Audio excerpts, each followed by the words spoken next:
Mais ces satanées habitudes, qu'est-ce qu'elles nous pourrissent la vie. Coucou championne. Aujourd'hui, j'aimerais t'expliquer que l'échec fait partie intégrante de ton processus.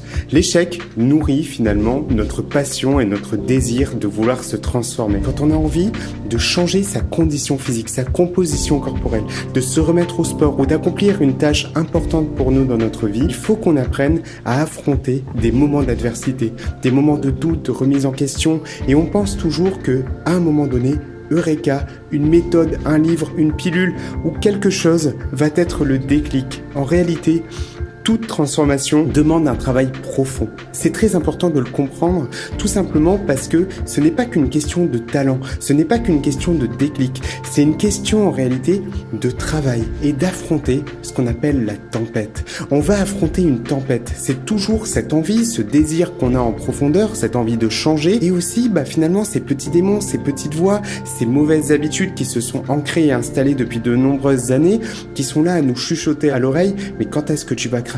Quand est-ce que tu vas échouer? Plus tu as échoué dans ta vie, plus tu as fait de tentatives et plus tu te sens emprisonné, incapable de prendre des décisions. Et à un moment donné, souvent quand on me contacte, on se dit, il y aura Jérémy à mes côtés. Il y aura quelqu'un qui va me motiver. Oui, je suis là pour motiver. Oui, je suis là pour guider, pour éclairer la voie. Mais il va falloir marcher et affronter ce moment du désert. Le cap du désert, c'est un cap qui est crucial dans une transformation physique. Et Nathalie, ma championne, c'est ce que tu viens de vivre quand tu dis que voilà un mois que tu es en train de travailler avec moi, ça, tu viens de craquer aujourd'hui, que sur ta balance, tu commences à avoir des récompenses. Déjà, il y a un terme qu'il faut vraiment, qu'il faut pointer du doigt, c'est récompense. Le fait de se récompenser. Je pense que quand on pense sacrifice-récompense, c'est quelque part ça, c'est-à-dire qu'on donne de soi, on s'investit, on se fait peut-être quelque part un peu violence, on se fait du mal, et donc on attend une récompense. Comme un chien qui attend sagement et qui attend sa petite récompense. Bravo Médor, t'as été sage, donc voilà ta récompense. C'est vrai qu'en tant qu'humain, on a besoin d'une récompense. On a besoin d'obtenir un certain bénéfice, sinon on n'a pas envie d'accomplir une tâche. On n'aurait pas envie de se lever chaque matin pour aller travailler. On travaille et on fait une tâche aussi chiante que le travail. Oui, on peut être passionné par son travail, oui, on peut aimer ça, mais est-ce que c'est pas beaucoup mieux de se retrouver soit avec ses enfants, ou d'aller gambader, d'aller faire du ski, d'aller faire des loisirs? On préfère faire des loisirs parce que c'est tout de suite une gratification immédiate, c'est un coup de dopamine. Mais quand on fait ce travail, finalement, on y va parce qu'on sait qu'on va obtenir un salaire, on sait qu'on va obtenir une récompense et ce salaire est important pour nous. On arrive à justifier du coup le fait de travailler tout simplement parce qu'il va nous permettre de régler nos charges, il va nous permettre de peut-être aller en vacances, de pouvoir se faire plaisir, de pouvoir s'offrir un restaurant, s'offrir un nouveau vêtement ou s'offrir une manucure ou une coiffure. On est drivé par la récompense. Quand on était enfant et qu'on faisait une bonne tâche, on a été récompensé et certainement parfois par de la nourriture parce que quand on regarde par le passé, moi ça a été mon cas, la nourriture c'était quelque chose de rare et de précieux, notamment avec les guerres qu'il y a pu avoir, tout ce qui a pu se passer dans l'histoire, la nourriture c'est quand même quelque chose d'assez exceptionnel et surtout quelque chose d'aussi réconfortant qu'un gâteau, qu'un biscuit. Et donc on nous a toujours mis depuis l'enfance cette notion de récompense, de satisfaction, de gratification. Et donc quand on se lance dans un processus de transformation, on s'attend à obtenir ce petit gâteau, cette petite récompense d'une certaine façon. Et sauf que comme tout grand projet dans nos vies, il y a toujours un temps de latence, c'est-à-dire qu'on fournit des efforts qui nous pousse certainement à un moment donné dans nos retranchements. Ça nous demande de nous remettre en question, de changer un petit peu nos pratiques. Et donc on avance et on commence à rentrer dans le désert. Le désert, c'est le moment où en fait, là, il y a que du sable. Parfois il y a des monts, parfois ça descend un petit peu, parfois c'est tout plat et c'est tout lisse. Et on doit avancer dans ce désert sans trop savoir ce qui va se passer. Avec nos démons qui sont en train de nous habiter, et c'est vraiment l'image du désert, tu commences à avoir des visions, parfois des visions magnifiques où tu vois peut-être cette oasis et tu vois ton corps en train de se modifier, ce corps changer. Et c'est hyper excitant. Et parfois, il y a une tempête de sable qui est en train de nous arriver dessus. Donc là, on voit un grand voile. C'est un peu la crainte, la peur, le doute qui commence à s'installer. Et on est en train de se dire, mince, je risque de craquer. Et il y a nos petits démons qui nous disent, non, là, t'as vu le chemin? Tu vois même pas le bout du tunnel. Tu vois même pas le bout du désert. Tu sais même pas où tu vas. Tu vois pas la lumière. Et t'es là.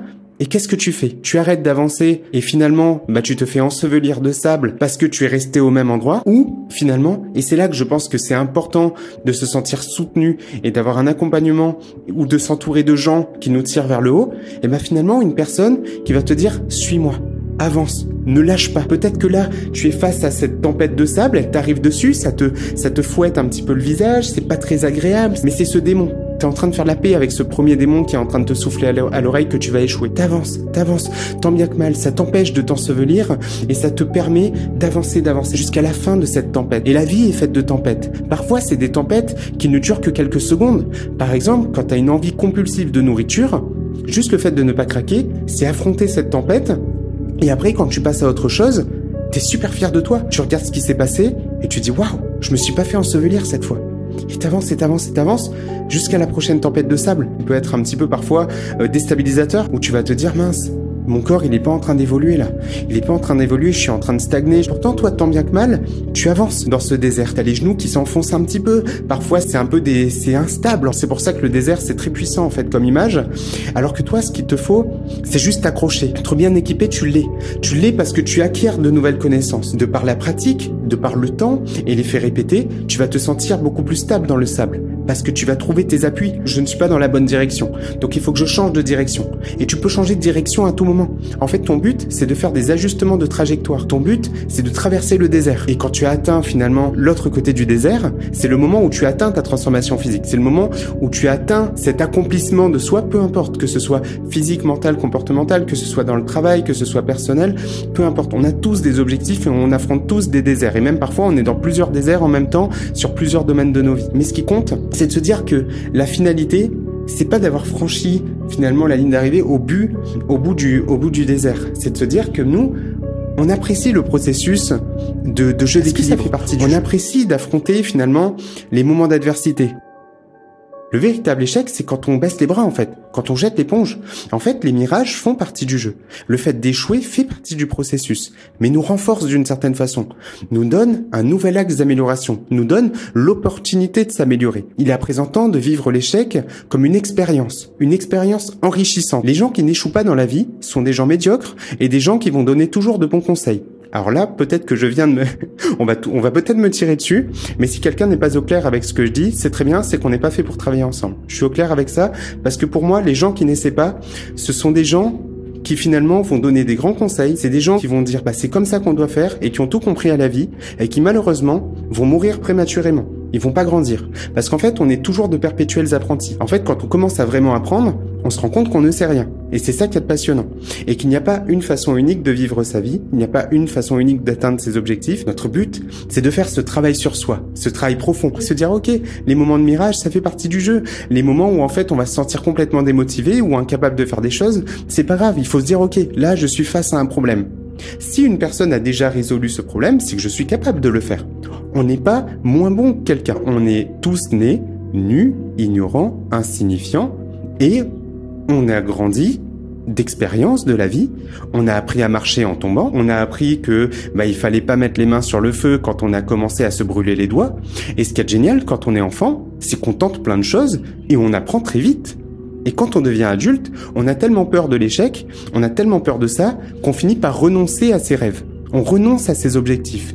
Alors que nous, ce qu'on veut, c'est devenir meilleur, devenir une meilleure personne. Donc l'expérience fait partie du jeu. Quand on vient me voir et qu'on me dit, Jérém, est-ce qu'il y a des gens qui ont déjà échoué? Mais moi, je dis tout de suite, mais tout le monde échoue. Tout le monde échoue. Moi-même, je suis en train d'échouer. Le véritable échec, pour moi, c'est d'abandonner. Donc l'échec qui est entendu par la majorité des gens, c'est le fait d'avoir un craquage. Donc Nat, toi qui viens d'avoir ce craquage, ma championne, ce n'est pas un échec foudroyant. C'est une opportunité de pouvoir t'améliorer.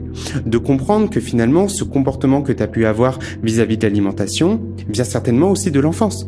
Comme je le disais tout à l'heure, c'est qu'on peut se retrouver à grignoter. On peut se retrouver à avoir été récompensé par nos parents, par de la nourriture. Et donc on a associé finalement le stress, l'ennui, l'anxiété ou la réussite par une récompense qui est sous forme d'aliments. Alors que nous, on va faire évoluer cette récompense. En tant qu'humain, on a besoin d'avoir cette récompense. Cette récompense peut être à présent de t'acheter un nouveau vêtement, t'offrir un massage, t'offrir ce genre de choses qui cultivent cette identité de je suis une personne saine. S'offrir un petit week-end, par exemple, c'est un petit week-end dans le mois ou un petit week-end tous les 3 mois, ou tous les objectifs qu'on s'est définis, et quand on l'a atteint, on va se ressourcer, on va dans un lieu différent.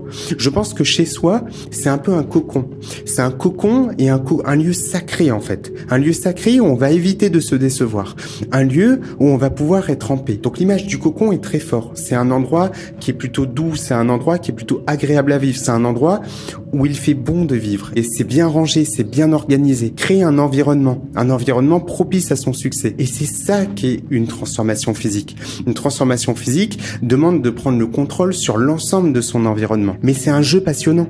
C'est comme franchir ce désert. C'est de se dire que nous, on cherche pas forcément à atteindre la ligne d'arrivée parce qu'on est dans un axe perpétuel d'amélioration. Parce qu'une fois qu'on aura atteint notre objectif, il n'y aura pas de fin en soi. Moi, quand j'ai affranchi le désert, ce que je fais, c'est que je retourne au point A. Non, c'est pas le but. C'est d'affronter un nouveau désert, un nouveau défi, un nouveau challenge. Peut-être que cette fois-ci, on va pas aller dans le désert, mais on va aller dans l'espace. Et dans l'espace, on va essayer d'éviter les météorites, on va peut-être rencontrer des aliens, j'en sais rien. Notre seul but, c'est d'être des explorateurs. Donc aujourd'hui, on essaye de nouvelles voies, de nouveaux chemins, et on apprend de ces expériences. Et on se dit que dans tous les cas, on ne sera jamais coincé. Il y a un obstacle, on le contourne, on passe en dessous, on trouve toujours des solutions. Parfois, on peut se sentir bloqué, un petit peu tétanisé. C'est pas grave, c'est pour ça qu'il faut juste un petit coup d'élan. Et c'est le but de cet épisode. Quand on se laisse rêver, quand on s'offre l'opportunité de réussir, et quand on ne vit pas l'échec comme un échec foudroyant, mais plutôt comme un axe d'amélioration, l'impossible devient possible. Et c'est ça la magie de l'histoire. C'est qu'aujourd'hui, on est tous capables d'accomplir de grandes choses à partir du moment où on élève nos pensées et qu'on s'entoure de ses pairs. On s'entoure de gens qui ont réussi, de gens qui ont accompli ce qu'on souhaite accomplir. Parce qu'en fait, quand on s'entoure de gens qui galèrent autant que nous, malheureusement, c'est que on vit ce qu'on appelle le syndrome du ghetto. On se sent incapable, on se sent impuissant, on se sent coincé dans ce qu'on fait. Alors que quand on s'entoure de gens qui réussissent, c'est motivant. Et bien souvent, on peut parfois se sentir un petit peu jaloux. On peut se dire, mince, mais pourquoi eux ils y arrivent et pourquoi moi j'y arrive pas? Qu'est-ce que je suis nul? Qu'est-ce que je suis mauvaise? Non, on enlève ce démon, on fait la paix avec lui, on lui dit, écoute, ok, c'est pas grave, t'inquiète pas, t'as le droit de te tromper. Maintenant, ce qu'on veut, c'est pouvoir se dire, ok, si cette personne a réussi, qu'est-ce qu'elle fait? On est des imitateurs en tant qu'humains. On est de magnifiques imitateurs et nous, ce qu'on va faire, c'est reproduire les mêmes comportements. On va essayer de comprendre ce qui se passe. On regarde la vitrine de la personne. La vitrine, c'est ce qu'elle veut bien nous montrer. Mais nous, on est beaucoup plus malin que ça. Nous, on va aller chercher l'arrière-boutique. Comment pense cette personne? Qu'est-ce qu'elle fait de façon factuelle? Pas ce qu'elle veut me montrer. Qu'est-ce qu'elle fait en profondeur? Qu'est-ce qu'il y a de différent par rapport à ce que je vis? Et c'est là qu'on commence à adopter un état d'esprit de croissance et d'amélioration. L'impossible devient possible. Donc aujourd'hui, ma championne, je tiens à ce que tu crois en ton processus. Je tiens à ce que tu acceptes que l'échec fait partie de tout process d'amélioration. Quand on était enfant, on n'abandonnait pas. On réessayait quelque chose de nouveau et on grandissait de ces expériences. Maintenant, nous, en tant qu'adultes responsables, on est capable de transformer l'impossible en possible et en apprenant de nos erreurs. Donc j'espère de tout cœur que ce contenu t'aura apporté de la valeur. Je te fais des bisous et j'espère de tout cœur que tu vas pouvoir rebondir. C'est parti. Et si t'as adoré cet épisode, tu vas adorer mon guide de la transformation physique. Je t'invite à te rendre directement en lien dans la description. Je vais te parler de mindset, l'état d'esprit d'une transformation physique réussie et épanouie. On va parler de nutrition et je vais te transmettre une vision imparfaite de t'alimenter. On va arrêter avec les grandes idées qui nous disent qu'il faut toujours manger sans sucre, sans graisse, sans lactose, sans gluten, c'est toujours sans. Nous, on va faire avec et apprendre à se reconnecter avec son alimentation et refuser la privation. On va parler d'entraînement et casser des mythes parce que c'est pas une question de quantité mais d'efficacité et de ciblage pour te transformer. Et enfin, on va parler de la différence entre le poids sur la balance qui ne te définit pas et la composition corporelle, chose que tu souhaiterais voir s'améliorer. Si tu veux enfin te transformer, rends-toi tout de suite en lien dans la description, reçois ce guide et transforme l'impossible en possible.